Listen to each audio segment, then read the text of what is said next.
Okay. Okay, William's on camera. We'll continue with our last talk this afternoon on number fields, Sage versus magma status report. Yeah, so I wrote this talk. It's the quickest talk I've ever written because I just wrote it during lunch since I forgot I was speaking today. And if I had more time to write this talk, I would have toned it down a lot. So it might be more exciting. So basically, it's going to be a fairly quick status report about the situation with number fields in Sage. By number fields, I mean arithmetic with elements of number fields. Just what sort of things can you do with relative and absolute number fields, orders, computation of ideal class groups, and so on. Okay, so first, there are a couple of underlying facts about the implementation that I've mentioned here. None of these should really be necessarily the way things are in the long term, and I'll get into that later on. But right now, this is the situation, which is much better than it was, say, a year ago or something. So right now, every element of a number field, either an absolute number field or even a tower of 7 relative number fields in a row, is represented by a single absolute polynomial, where that polynomial is represented right now as a polynomial with integer coefficients and a denominator. For absolute extensions, this works pretty well, and I'll show you some examples. And this implementation for absolute extensions is due to Joel, who's right here. And for relative extensions, well, I'll show you an example where it's not so good, which suggests that, at least for basic arithmetic, it may be a very bad idea to do things this way. What's the ratio between magma and... You'll see some examples. It all depends, of course, on the input. Okay. Also, there's a class that does optimized arithmetic with quadratic fields, which Robert Bradshaw implemented and gave me. But when I tried it out, I started running doc tests, and interestingly, a doc test failed in modular symbols, which is kind of cool. The modular symbols code uses a lot of linear algebra, in some cases over number fields, which expose some problems with the quadratic fields code.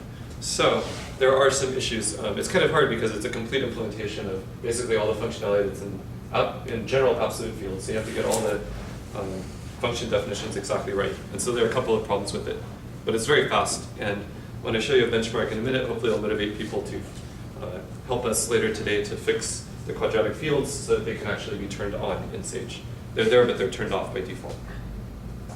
Okay, so now I'm going to show you some examples and benchmarks. And in many cases, I'll have a top part which has Sage code and then the corresponding code in Magma. And the purpose for that is first to give you a sense of the ratios and times for certain calculations. The second is just to give you a sense of how the interface to number fields in Sage is similar to the interface to number fields in Magma. So for example, here you create a number field.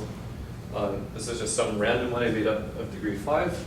And then I do an example. I do 100,000 squarings of that particular somewhat scary looking element. Notice that, of course, it goes off the slide. And in Sage, it takes 1.6 seconds. And in Magma, exactly the same calculation takes 0.39 seconds. So you can see that Magma is better at this. Yes? Does Magma notice you're squaring? I don't know. I also benchmarked b times b plus b times b, and I'll show you some benchmarks like that later. So we might get some feedback from that, but... So one thing you already see from the representation there is that they keep their denominator outside. I understand that that is really a good idea. Internally here, we do have the denominator outside. Okay. But the printing is not outside. Okay. The internal storage of this that Joel right there implemented is a ZZ polynomial in NTL and a denominator. Do you want to say anything about what you did?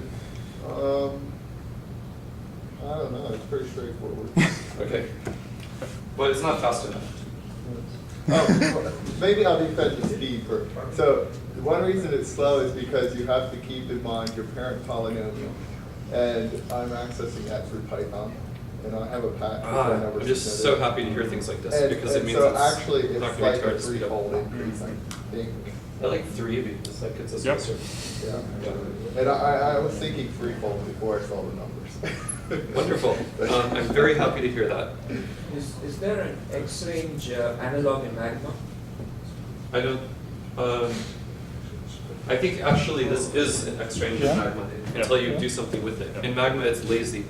So range and X-range are kind of the same thing in Magma. And in Python, in 2 years, it'll probably be exactly the same. The range will be lazy. What? Magma's ahead of Python? Yep.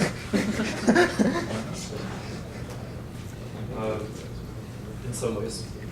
So here's another example. All I did was change the 5 to 100, so that the degree is bigger.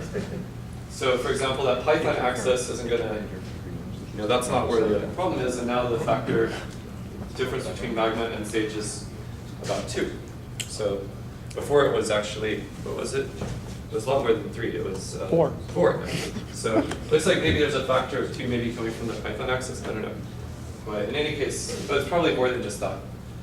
So you can see that Magma is also still faster here. It's not, but I mean, if you did this benchmark, 8 months ago, you'd probably be still waiting for this one. So my talk would be very short. Or very long for you. Yeah. There's another example, degree 500, and again, Magma is substantially faster doing this simple benchmark. Yep. This polynomial is kind of sparse. True. That's because I was too lazy to make up a dense polynomial. Can you just take a random element? I could, but I wanted to take the same one, and I didn't want to have to copy it over to Magma. You can call Magma from Sage. It's a benchmark, so yeah. I could, but I just want to make it completely crystal clear exactly what to do. The magma time seems to be roughly the same for all of these. Yeah, but that's a Notice that- normalization. There was 10 to the 5th in the first, 10 to the 3rd, now Yeah. we're 10 to the 2nd. Yeah, I just didn't want to wait more than about a second, so I changed the number of times it's done. A doesn't produce something at the Maybe it's just keeping this V times V and doesn't actually. Well, I mean, I could do some lazy stuff, yeah. there's not actually much reduction going on there with respect to that ideal. If it was A plus 1/3 to the 499, it doesn't have to do any division at all. He's not timing that. I'm not timing this, I'm timing squaring this element afterwards. Oh, So I there's see. 2 degree 5. Sorry, Yeah. I'll shut up. Okay. Remark, Flint will make Sage faster for general number field arithmetic. That's my article of faith. It's in Sage, but only in testing development form. Bill Hart's going to talk some about Flint tonight. Right? So, I don't know if you guys want to say anything positive towards this, but Of course it will. it should positively impact this benchmark. Is that just on the ground that they're proving I mean, that's not, you're not counting on them for anything other than polynomials of the This particular operation, Flint could do much more quickly than NTL and Magma, so it would make it faster. Yeah, that's all I'm saying. Yes? If you guys are doing this anyway, can you make it such that this code is also usable for non-irreducible polynomials? Because especially for étale algebras, this is very useful. For any polynomial ring, I mean any ring at all, you can form the you can adjoin a variable and make a formal quotient. They actually end up in the branch of the code that you're using here now. I don't know what you're So asking. you're saying, can you say number field, give it a polynomial, and say check equals false? Oh yeah, of course. I don't know whether it'll Oh, work. I wouldn't want to call that number. A lot of functions won't work, but yes, there is a check equals false option in number field. But there's also a polynomial quotient ring constructor, just like in Magma, to make. And that uses the same fast routines that you're using Yeah, I mean, here. does it use? No, it's completely separate code. No, that's what I mean. Yeah, I mean, Okay. it should just use a direct sum of these. Yeah. Yeah, great. no, but Sure. you might Yep. not want to do that. I mean, you can make your own function which returns. You guys are writing it now anyway, so. Yeah, in some ways, I actually would like that to be the case for example, Hecke algebras, like to have fast multiplication in Hecke algebras. This way, it's not used. I would like that to be the case for every Yeah, algebra. yeah. I mean, And so the following it. you want everything to be fast. So. Okay. And, I mean, it's easy to make things fast. Just implement it and send me a patch. Okay, so here's some more examples. This is quadratic fields, and this is an example of what I just said. So Robert Bradshaw surprised me the other day and just gave me this patch that here's an example of a quadratic field, q giant square root of 7, somewhat random element with denominators and everything. And it does this, it changed the benchmark slightly to include addition. So b times b plus b times b. 100,000 times takes 0.3 seconds. And the exact same for loop with the same arithmetic in Magna takes 0.61, and in Perry 0.67. I just realized that maybe that's not the best way to work with the quadratic elements in Perry. Is there something better in Perry? I don't know. I made, in Perry, this is how you make that element in the quadratic field. We don't know Perry, this one, maybe this one. quad gen, isn't it? Yeah. Yeah, maybe it's faster with quad gen, I don't know. I don't know whether, what? It isn't supposed to be faster? It's supposed to be faster. Okay, I don't know. Someone can time it. I just forgot about that until now. Yeah, So is that internally using a common denominator? Robert's right here. Yes. Okay. Is that bad? No, no. I'm just curious. So, so that's good. I mean, at least there's some hope that in at least one benchmark, Sage can do well compared to Perry and Bachman as far as arithmetic. And I think this one would be 5 to 10 times slower if you didn't use Robert's special code. If you type this in Sage right now, which has Robert's special code turned off.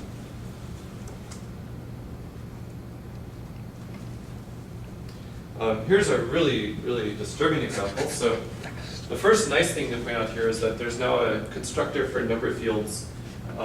You can give an arbitrary list of polynomials, and assuming that each one is irreducible over the field defined by choosing roots of all the previous ones, you construct a number field with generators corresponding to roots of these polynomials, which is, as illustrated below, exactly like in Magma. There's exactly the same constructor for a tower of fields generated by a whole bunch of elements.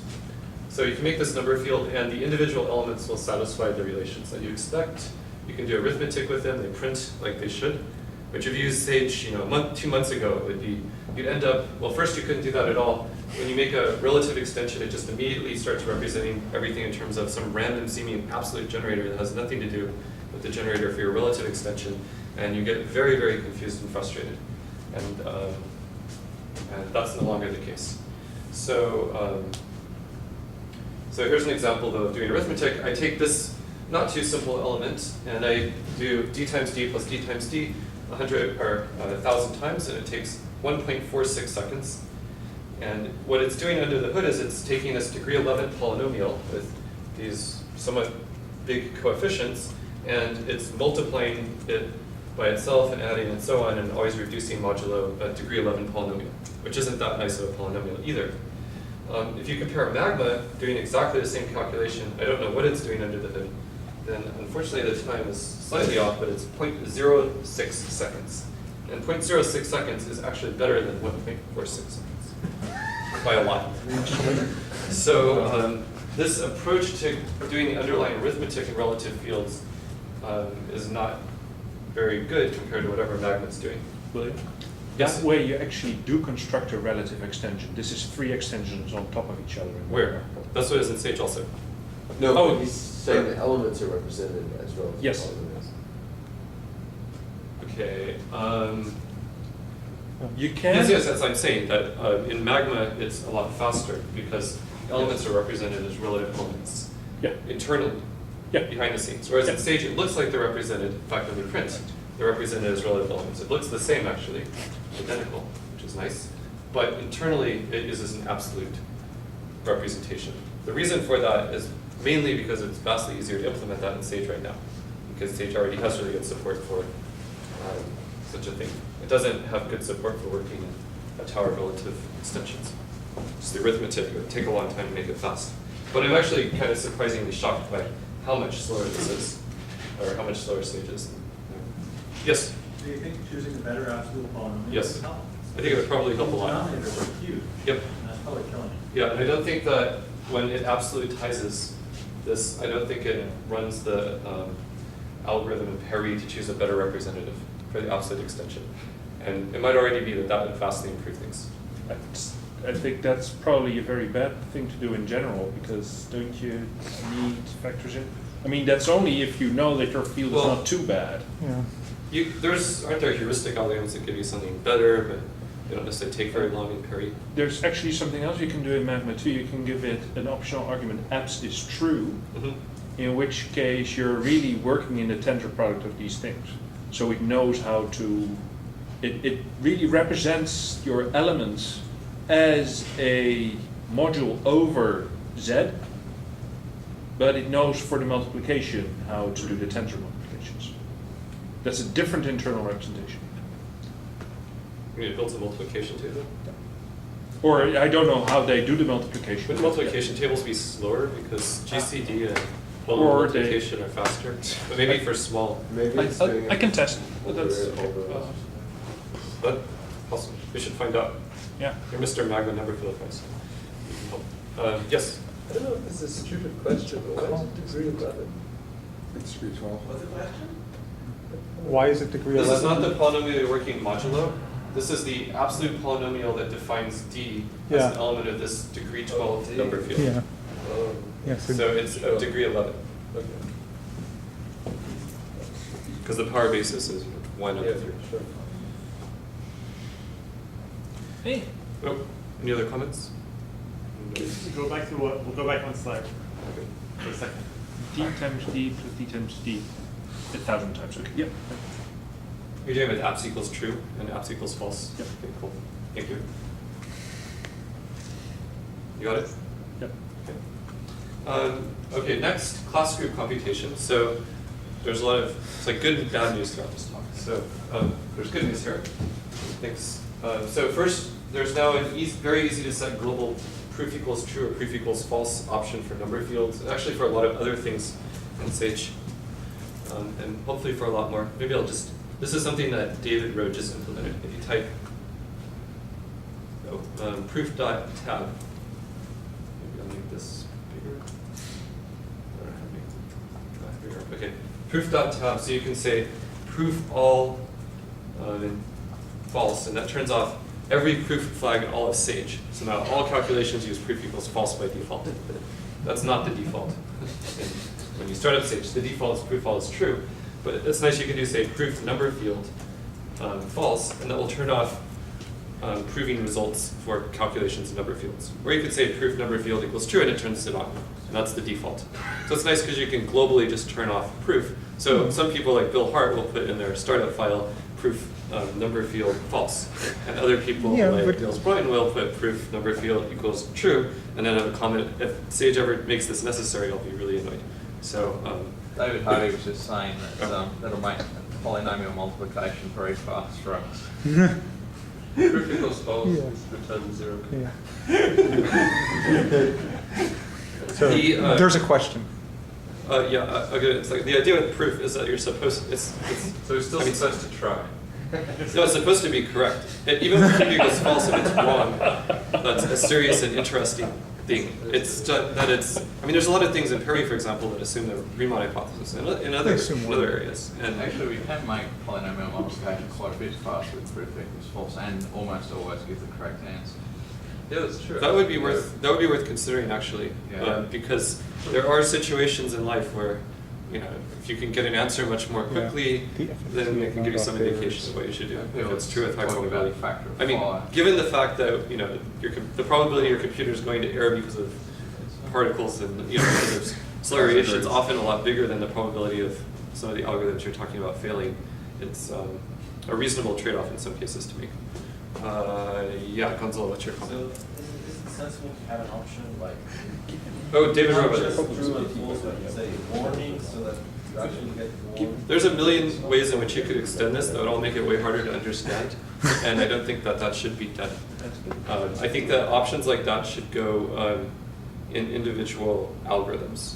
So if you call the class group function, it can have a lot more refined stuff, but this sort of global thing should be simple and easy to understand. It's either it proves all results or it doesn't. It is a Python object, so if you want to, You can make it more you complicated. can make it more complicated if you want. Proofs for Python objects now? No, the I will prefer That's a function. So, Underlying it's a Python object. there's a Python object somewhere. if you set proof Yeah. equal to false, Yep. is there a way that you can, and you do some computation, is there a way that you can recover what assumptions you are making? No. And in fact, I mean, it's very hard to actually understand the assumptions being made usually with proof equals false algorithms. They're often very technical and hand-wavy by their very nature. But this also refers to like X prime and so on. Yeah. That was Yep. the Yeah. discussion with John and Ari. Yeah. Yep. Yeah. Or integer factorization.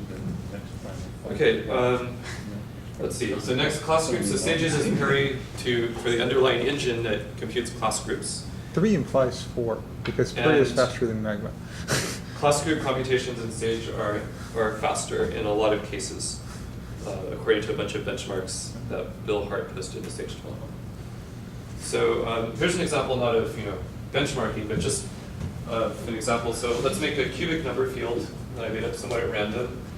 To compute its class group in Sage, you say k.classGroup, and it gives you back an object, which is the class group, which it prints by saying it's a class group of some order with this structure associated to that number field.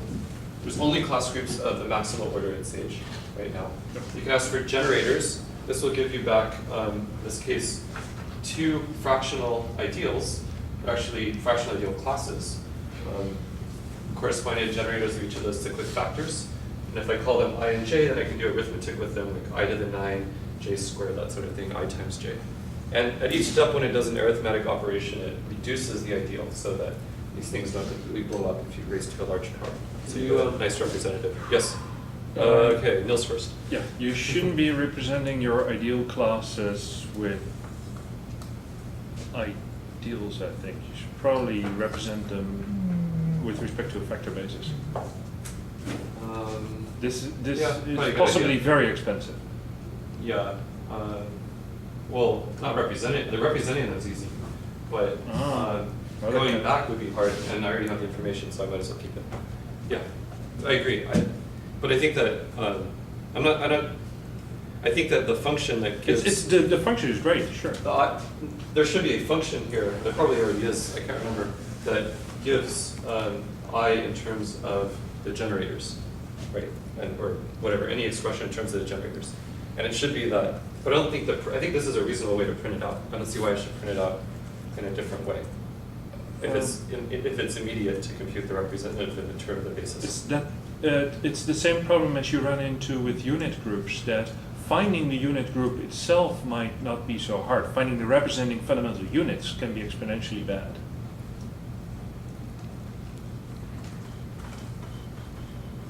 Okay. All right. So are we talking about representing ideals as linear combinations of those generators, or are you talking about representing the ideals as over a basis over No. a Q or something? I don't think he's talking about that at all. I think what you're saying is that it could potentially be very expensive to actually compute any particular ideal that is a generator for this particular factor. And therefore, let's say I know this structure is C9 cross C3 because Perry tells me it's C9 cross C3. Well, when you ask for gens, Well, that's when it should do the Yeah, computation. yeah, I think that's actually when it does the computations here. Yeah, so the thing is, internally, you would get that ideal as a product of powers of ideals in vector basis. Okay. So you can represent your ideal classes as exponent vectors with respect to your vector basis. Mm-hmm. That's a fairly compact representation. To multiply that out can be really, really bad. In the same way as this is really, really bad to try and actually find explicit representatives of your units. Okay, that's a very useful comment, and I'm sure that will have an pertinent impact. And I just think put it you're on right. on the to-do in the wiki. Yeah, yeah. It's also the sort of thing that you have to dig into the Perry internals probably to actually get at that information, which could be. It just feels like something for 6 months or a year later rather than right now. Yeah. But I'm really glad you made the comment because I hadn't thought about that ever. Yes, in the back. 2 questions. Yep. Are all the group structure computations being done inside Perry? Yes. And are they generic or are they specific class groups? Look, wait, when you say group structure computations, what do you mean? The C9 cross C3 figuring out that abelian group is C9 cross C3. Yes, that's done by Perry. Yes. And the answer to the second question is I don't know. You have to look at the Perry source code. And then part 2. Oh, sorry. Is there special code for quadratic number fields? Perry has special code Yes. for quadratic fields. I think Perry's quite good at that. Yeah. Actually, Perry's quite good at everything related to class group computation. So- It assumes the Bach Well, bounds. That's- By default, but you can really, you don't have You heard what Niels was saying about Oh, please. Magma though. In terms of class group computation, there's a reason why Magma is slower at the moment. It's just due to some work that someone's doing on Yeah. code. I was going to make a comment about that. Yeah. Okay. All right. Actually, get Nils too, since. Yeah. Okay, so here's an example of timings that Bill posted, and it's possible that maybe you should just explain this slide since they're your timings. And I could say what I think they say. This slide says, but it's better if you do. Okay, so these are an attempt to get some kind of handle on what happens if you just put random number fields into Parry and Magma and determine the class group. So the ones at the top there, well, in fact, they're all degree 2 number fields. And I'll have some degree 3 in a second too. Yeah. Okay. So the Parry code, the default seems to be to not prove Yeah. that this is correct, but to essentially give you the right answer every time that it possibly can. So I haven't actually set the option, or I haven't actually checked that these number fields are correct unconditionally. So I think Parry relies on the GRH. No, it relies on something much stronger than GRH. It relies upon a Bach bound, and Belabos has come back and even got a lower that's true. constant. That's not proved. Or if a Yeah. degree 2, that is actually proved under GRH, I think, but not the. Yeah, I mean, it's Yeah. probably using some sort of... But I think at higher degrees, that's the case. That you're even assuming something stronger. Yes. Than that. That's correct. Yeah. That So shouldn't, yeah. essentially, Parry is cheating. So Magma has an option to give the same level of rigor as Parry. Which is what this is supposed to be. But, and it did apparently used to work and give it essentially the same time as Parry, but at the moment it's not. Yeah, working. there's Yeah, I mean, slight did regression up here. you call it directly with, did you set class group parameters yourself, or did you use some function that presumably sets? I mean, In Parry or Magma? in a Magma, there's some function called class group. Yeah. Oh, there is. Parameter. Yeah, there's an option in. I tried a number of different things. So there's an Okay. option in Magma to actually specifically Yes. set the Parry. Okay.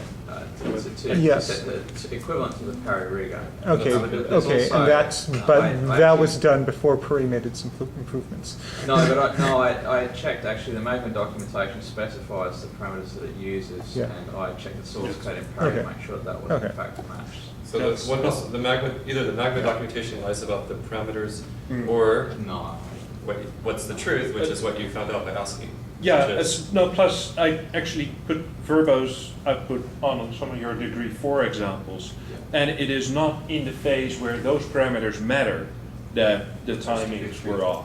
It was really in the relation finding bit that Magma was already slower. Yes. And that's due to their Yeah. slowdown in linear algebra, which Yeah, is yeah, fixed. yeah. No, I believe Yeah. it. I mean, Yeah. that's what Alan Yeah, I mean, says. That's definitely. Yeah, I mean, Klaus was always saying that, we're 3 or 4 times slower than Perry, since Kareem's, Kareem's latest big rehash of classic was made 2003, 2004.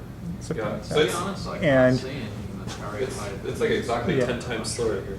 Yeah. Anyway, there's some issues there with that. So these are now degree 5. Degree 3. Yeah. Sorry, it's degree 3. The times there that says 15 to 20 seconds, obviously because I'm only timing 100 of them, and class group computation is highly dependent on the polynomial, the times vary dramatically. So I just tried to give a vague range for these computations. But this is not intended to be. So you're saying that in the best case, Magma is actually better because it only takes 14 to 15. Well, Worst case, it's it's not a big enough sample to draw that conclusion. I mean, it's a ballpark figures, really. Yeah. So this is again proof equals false, but the news isn't devastatingly bad. Here's some examples with proof equals true for quadratic fields where, just to give you a sense, I mean, with quadratic fields, proof equals false versus proof equals true could be like 1,000 times easily difference in speed. It's absolutely vast. A lot of things that normal everyday number theorists would want to do are just impossible with proof equals true in any reasonable amount of time. So keep that in mind. But here with proof equals true, you can see similar timings, though Magma does a lot better compared to Purdy in some of the examples. Like in one, it's faster. Any further comments about this? Or? I haven't tried a great one. Yeah, it's just quadratic. Okay.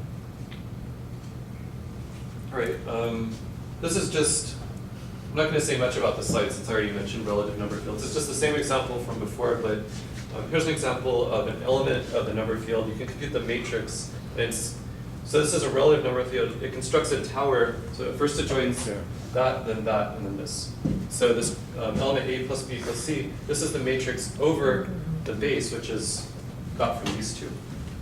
The matrix command could take a second optional argument, which is the field to work over. As long as that field embeds somehow in K, then you'll get the matrix relative to that field, which is a matrix with entries in the base field. So here's what you get in this example. Here's another example where you mess around with norms. It's an example where, so here you take A plus B plus C and norm it down to the base field of this. So it goes from this field of degree 12 down to a subfield of degree 6. And then I norm it again, and I go down to a quadratic field. And that's the same as just directly going down to the quadratic field. So you can do all kinds of relative norms and traces and that sort of thing. Here's an example of creating a polynomial over this tower of 3 number fields. You can see that it factors, multiplying it out, and then factoring it again. And factoring works, which it didn't in 2 weeks ago on Sage. In fact, you couldn't even construct this. You could do it like one relative over another, and factoring didn't work there. What happens behind the scenes here is that it converts it to a single absolute extension, and Perry is very good actually at factoring polynomials over an absolute extension.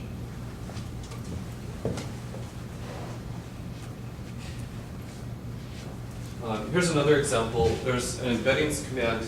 Given a number field K, relative, absolute, whatever, some sort of tower, there's a command embeddings which takes as input any ring where you can factor polynomials in one variable over it and of characteristic 0, and I guess containing the rational numbers. So in other words, it's fairly general what the L can be here. So it could be the complex, it could be complex double field, complex numbers, real numbers, and so on. And what this will give you back is all the embeddings of your field into that. As you can see here, there are actually a bunch. There's, what is the L here? L is the, I think actually L is just equal to K in this example. It's not in this slide, but it's just equal to K. So you can see the images are A, B, and C also.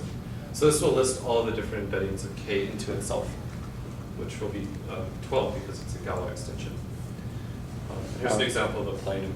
Yes? Out of curiosity, what would happen if you tried k.embeddings and you put QP there? I mean, would it work at all right now or no? I mean, this Probably is a question. would actually, because polynomial factorization over QP works fine. And I don't know if, I mean, certainly Sage is able to factor over QP. I don't know if the one line is there, and because I mean the codes, Perry does it just fine. So I don't know if it would do it though. I doubt it works because I tested a bunch of things and I didn't test that. Okay. And something you don't test doesn't work by default. Right. It should be. But, yeah, I mean, ultimately it's something that should definitely work. But you know, actually, all all this command does is it creates a polynomial that defines this field as an absolute extension over that, and then asks for its roots. Okay. So the roots command has to work over that field, and then for each of those roots, it defines a dwarfism. And the nice thing is just that it prints nicely that this is available, and it caches its answer. It also tries to make the first in the list of embeddings the most canonical, if there's some reasonably canonical way to do it. Otherwise, it's just random. Here's an example where you could get the Galois closure, which is another field, and do embeddings into the Galois closure, etc. So there's an example of one of them. You can also, if you have a Galois field, you can ask for the endomorphisms of it, and you'll get a list of all the Galois group elements as explicit endomorphisms. And that's endomorphisms as opposed to It's just Galois. end actually. I'll do an example in real time. So K A equals. Let's see. I'll do it by quadratic field. Oops, That's not right. okay. So A squared is -1, B squared is 3. I can do end K. And that's the automorphism group of that field. And then I just listed the elements of it. And it lists each one explicitly, so you could then apply it to all two. And if it wasn't a Galois extension, it just gives the endomorphisms that preserve the field. Easy stuff, but it's actually really convenient having this sort of thing available, I think. There's also fun things like if you have a field K, if you have a field K, you can say relativize, and I don't know actually if this is fully implemented. So you can give it, say, a subfield or an element. I have a feeling this isn't going to work. Oh, it did work. So what it does is it will construct the relative field over the subfield generated by that element, or by the image of that field. So that's often useful in certain contexts. What was yes? I don't have much time to talk about, but there's a function relativize that allows you to take an arbitrary field and make it a relative extension of some subfield of it, which can be described in some way. Just convenient, useful stuff. Yeah. It's like, I mean, writing these things, you could write them in 10, well, I did write them in 10 lines, but it's nice to have them once and for all so you don't have to write them yourself. Which is basically the difference between Magma and Perry. And Perry, they make you write it yourself every time, in Magma they don't. More examples. Orders. So orders are nicely supported now. You can make a number field. You can make an order by giving either a single element or a list of elements, and it will compute the ring generated by those elements, verify that each of the elements is integral, and then give you back, and also, of course, that the index is finite in the full ring of integers, and then give you back that order. The elements of orders and the basis of the order they're all represented in terms of whatever your representation is for the number field. So this is much different than in Magma, where the elements of the order and the basis for the order is given in sort of this abstract way, as some abstract free module or something. I think it's more natural to, I'm not saying that the underlying calculation should be done that way, but at least when you print out elements, they should just print in terms of your number field, not in terms of something else. So there's various operations. If you have two orders, you can ask for the index of one and another. You can intersect orders, and so on. Here's an example of computing the maximal order in a somewhat big field, but with small discriminant, so it's possible to do it quickly. These times, of course, vary a lot. So any questions about orders? Relative orders aren't quite finished. They're almost there. They're not quite done. Is there already LLL basis for orders? I think that's just what it, let's see. No, it's, I think Perry LLL reduces the basis, and Perry's doing a lot of the stuff. they're always upper triangular. Okay. In Perry, right now. Well, that was, unless they really overhauled it, this was a problem for a long time. Why is it a problem? If you're going to enumerate elements, for instance in class group finding algorithms, perhaps they convert it to LLL reduced basis themselves internally, Yeah. because you're going to need small elements, because you need elements of That's small what I would numbers. do, yeah. I mean, In Magma, for instance, it makes a big difference Yeah. whether you asked for the class group of just the first maximal order you got back or the LLL reduced maximal order. Sure. Sometimes that makes the difference between being able to find the class group or not. Seems like it should always just, I mean, the dimensions, the rank is so small, you should always switch to LLL basis before doing that basic calculation. I mean, it's ridiculously easy to do that for something of degree 5 or 6 or something. So, so I'm really curious. So I've looked a lot at, I've used Magma a lot. I've looked a lot at the documentation, and I've always found it weird and confusing that elements of orders are represented in a completely different way than they are in the number field. And same with Perry. Even Perry, they're even scarily represented differently. which I found very annoying. So I don't see any reason why when you print them out, they can't just look the same as in the number field. So are there any comments? Because you could easily change this, but I mean, I think I like it better this way too, but one benefit is it makes it fairly clear that's a subset. that it's a subset, that like how they're related to the maximum order. Yeah. I've had examples in my thesis where I was writing down elliptic curvature degree 12 extension, and when I did that with respect to an LLL reduced basis of the rings of integers, there were 0s, 1s, and 2 as coefficients in there. If you did that with respect to generating polynomial, it would take pages. So, one thing to do is have a similar print option as for BIS. Yeah, that's one option. The other is to, which I think is maybe better, is to make it very, very easy to get the corresponding free module with isomorphisms to and from the free module, and then you just do a change of basis there. And just make that extremely easy. Like LL reduced free module gives you an isomorphism from this to a free module. Just to illustrate that a little with number fields, even if you have some weird number field that you made in some way, you can do vector space, which gives you a vector space over the base along with structure maps in both directions. Yeah. And you can also ask for the absolute vector space. And there should be something similar for orders. Why do you get a map in both directions? Why not? It's the map. Can't the map just have the inverse associated to itself? We could. Yeah, I've been talking to Robert about that for general maps and sections. We could. We should have. You just ask for the inverse. Okay, so let's see. So this is the last slide. Yeah, it's the last slide. So I spent more time giving a talk now than writing it. So quick status report: the doc test coverage is really much better than it was before. So actually, about 3 or 4 weeks ago, I sat down and I made the doc test coverage for number fields 100%. That was the first application of the coverage thing. But then I wrote a bunch of new code in the last week and a half because I'm teaching algebraic number theory this quarter, so the percentage went down again. But the doc test coverage is a lot better. But step one in revamping number fields is to make the doc test coverage 100%, which resulted in finding a vast number of bugs. And also it also increased my annoyance at the old design, which everything was represented in an absolute way externally, like that's what you would see. So that was fixed. Aside from the speed issues mentioned above, involving mainly arithmetic, which are really, the only case where they're really egregious is for relative number fields. For absolute fields, it's okay. There's still a huge amount to do, I think. And just to motivate the huge amount to do, here's a couple of remarks. First, there's a lot of threads. There's probably about 150 actually overall messages in the last few weeks in Sage Develop, specifically about number fields. I haven't even read all of them, to be honest, just because I haven't had time. But there's a lot of very interesting messages, for example, from Bill that start out, my personal opinion is that Sage should, and then they're really long. And this was actually the last one, I think, that I saw.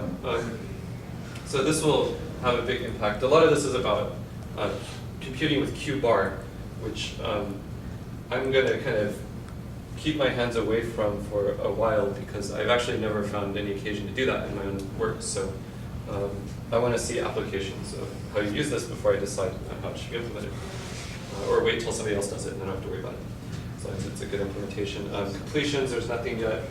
Embeddings, this is, I don't know why I wrote that. So I did a lot of that already. Linear algebra over number fields. Right now it just converts everything to parity over an absolute, with like an absolute extension in parity. And parity is, it works. It can do, it can do some linear algebra, but it's extremely minimal. And one needs all kinds of interesting, sophisticated linear algebra algorithms over number fields, especially cyclotomic fields for applications to modular forms computation. For example, Jennifer, you did a project with me about this like 3 years ago. By the way, there was a master's thesis from somebody at SFU about exactly the same thing, so maybe we should talk about that sometime. And pseudo bases for orders, ideals and orders, that sort of thing. There's nothing yet. But the focus right now is having the same interface and mainly literally looking through the Magma manual, reference manual for number fields, making sure Sage has at least that functionality with a set interface so it's possible to port lots of other things that use number fields a lot to Sage and also implement things. That's the main focus right now. Okay, so that's everything. And are there any comments or questions?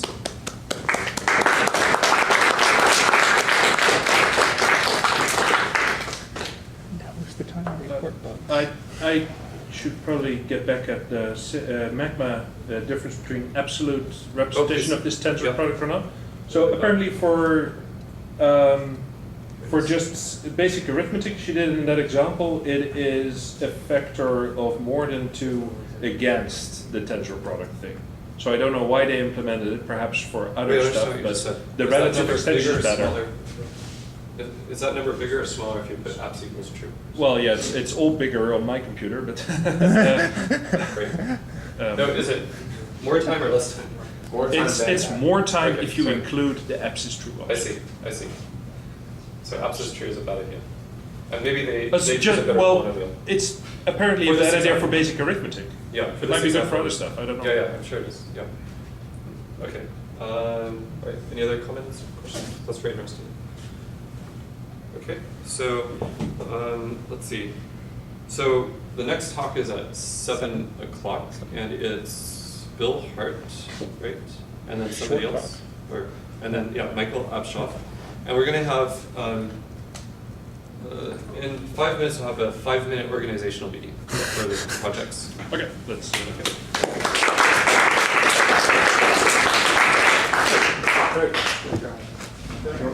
I just moved. Right, but I wasn't sure what to do with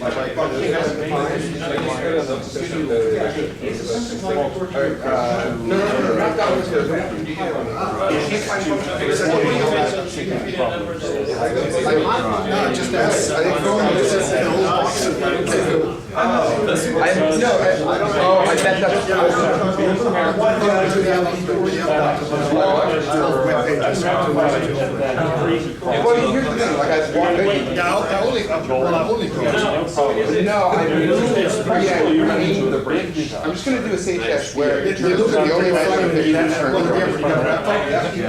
Each one. No, I don't. I think this is at the moment actually a big disaster. So hold on, so first off, like with the bridge. I think what actually happens in the end is he packs it all together, he pulls everything into the LCA side, Monitor that remote class. reduces that whole idea so that it's actually represented as a field. Now you can change to another I mean, product. that's what we need to do. We're switching branches. That's what we need. Here, hold on a second. Let me. Yeah, let me show you the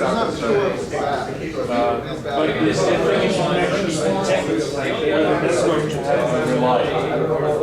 Whereas C, you're always going to So I'm pretty sure that's actually a very good step. Well, the other trick is with this